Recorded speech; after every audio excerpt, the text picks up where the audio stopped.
Olá, queridos, a paz do Senhor Jesus. Eu sou Daniel Freitas Pereira e este é um canal que vai abençoar a sua vida através da palavra de Deus. Muito obrigado a você que está inscrito neste canal.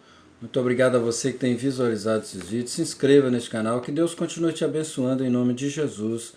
Amém? Glória a Deus. Lição de número 10 da CPAD, Escola Bíblica Dominical. A mordomia das finanças. Então nós vamos estudar hoje a lição de número 10, a mordomia das finanças. Nós vamos aprender através desta lição de como nós devemos portar diante das finanças, dos numerários que Deus tem colocado em nossas mãos.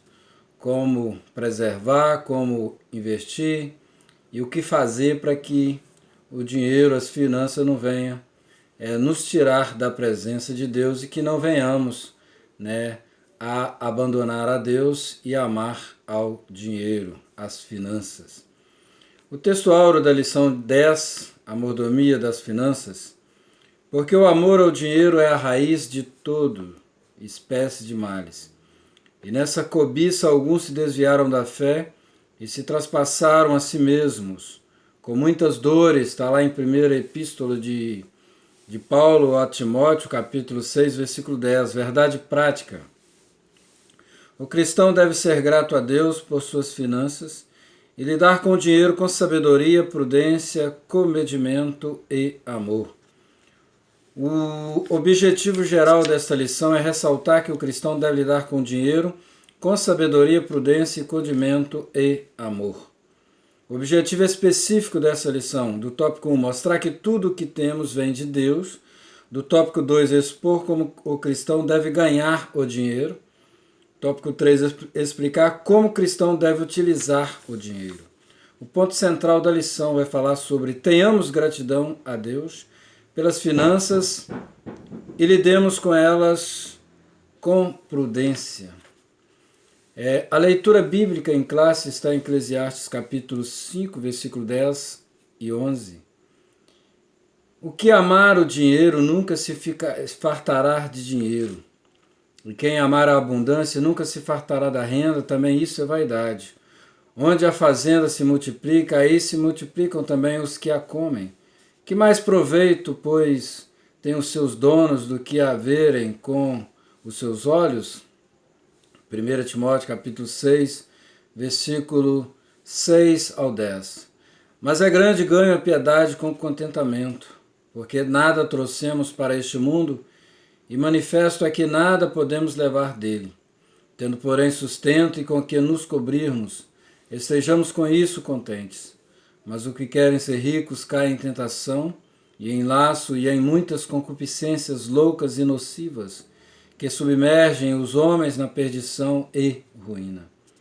Porque o amor do dinheiro é a raiz de toda espécie de males, e nessa cobiça alguns se desviaram da fé e se transpassaram a si mesmos com muitas dores. Os cristãos devem ser referência na administração das finanças que Deus bondosamente lhes concedeu. Nesta aula refletiremos acerca de alguns aspectos da mordomia financeira com base na Bíblia Sagrada, como nossa única regra de fé e prática. Veremos que o dinheiro pode ser bênção ou maldição e que tudo depende do uso que fazemos dele. Tópico 1. Tudo o que temos vem de Deus. Ponto 1. Deus é dono de tudo. Deus é dono de tudo. Então nós vemos lá em Salmos capítulo 24, versículo 1, e diz para nós que Deus, Ele é dono de tudo.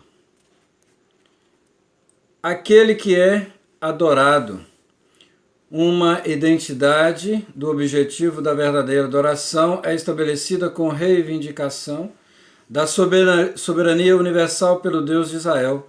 Não existem limitações para a autoridade e domínio de Deus quanto a um espaço especial ou tempo. Toda a terra em sua plenitude. O mundo e todos aqueles que nele moram pertencem ao Senhor e são sujeitos a ele. Aqui está prefigurada a reivindicação do Evangelho sobre toda a criatura, em todo lugar e por todo tempo. A reivindicação de Deus está baseada na sua criação. Então tudo é de Deus, tudo pertence a Deus, nós pertencemos a Deus, nós somos de Deus. Nós temos que entender esta situação. Aos que são filhos de Deus por criação e aos que são seus filhos por adoção através da fé em Jesus Cristo. Mas a todos quantos receberam, deu-lhes o poder de serem feitos filhos de Deus, aos que creem no seu nome, os quais não nasceram do sangue, nem da vontade da carne, nem da vontade do varão, mas de Deus, através de Jesus Cristo. Somos filhos de Deus por adoção. Então Deus é nosso dono, Deus é dono de tudo. Tudo que temos vem de Deus, e Deus é dono de tudo, de todas as coisas. Nós temos que entender isso. Ponto 2. O trato com o dinheiro. Se tudo o que temos vem de Deus, precisamos lidar com o dinheiro de modo especial. Isso é necessário, pois muitos se tornaram materialmente ricos, mas espiritualmente miseráveis, como Jesus revelou a situação dos crentes lá de Laodiceia, que está em Apocalipse 3, versículo 17. A pior coisa a respeito da condição dessa igreja era uma autocomplacência. Como diz os ricos, sou e estou enriquecido, de nada tenho falta. A igreja evidentemente refletia o comportamento da comunidade. Enriquecendo significa literalmente acumulei riquezas. Mesma raiz de rico na frase anterior. Em outras palavras, obtive minha riqueza com meu próprio esforço. A primeira frase expressa autossatisfação, a segunda, orgulho. Não existe um exemplo mais triste de orgulho insensível do que o que é exibido na declaração de nada tenho falta. Que contraste com a humildade realista expressa nas palavras do hino, preciso de ti a toda hora. É o verdadeiro espírito cristão de dependência.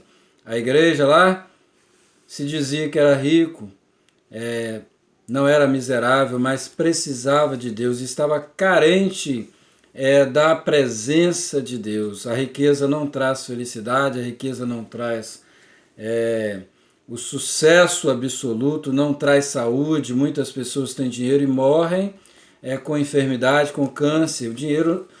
O dinheiro ele é necessário, mas nós temos que termos em mente que Deus ele é o provedor.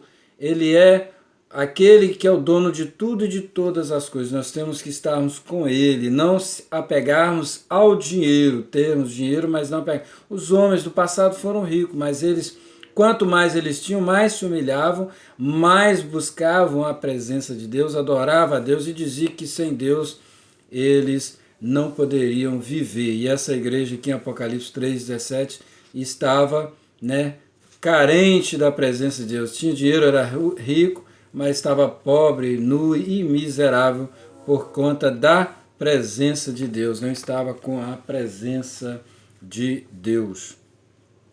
Ponto 3 do tópico 1. Cuidado com a falsa prosperidade.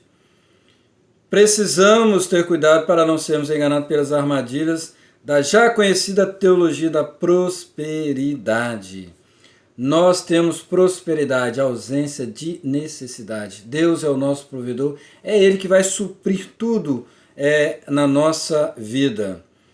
Esta teologia da prosperidade ensina que todo crente deve ser rico, porque diz a teologia, somos filhos do rei, e isso não passa de propaganda enganosa e distorção da graça de Deus. A graça de Deus, nós somos ricos da graça de Deus, dependente da misericórdia e da bondade de Deus.